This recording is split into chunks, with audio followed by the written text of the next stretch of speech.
Hello, good morning mga kasangga. Share ko lang sa inyo mga kasangga, grabing traffic dito sa Katipunan Highway papuntang south. Grabing traffic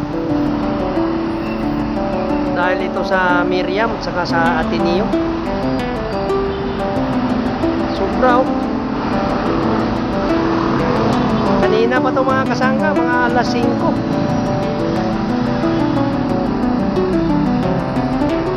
Mag-isang oras na, ganito pa rin.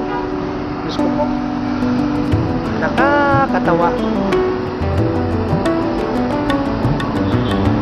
Itong traffic mga kasangga, ito talaga yung sakit na ng Pilipinas. Hindi na ito mawawala. Wala na yatang paraan dito.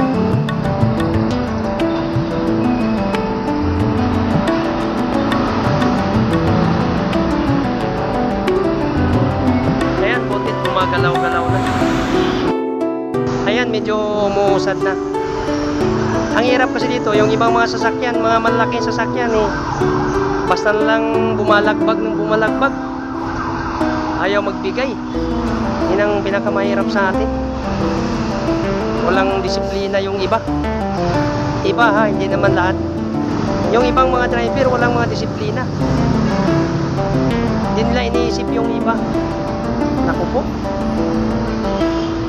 So hanggang dito na lang mga kasangga.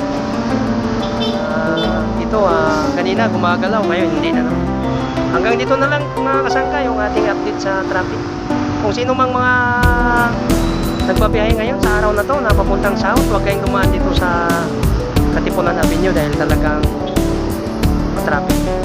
Okay, maraming salamat at magandang umaga sa ating lahat mga kasangga.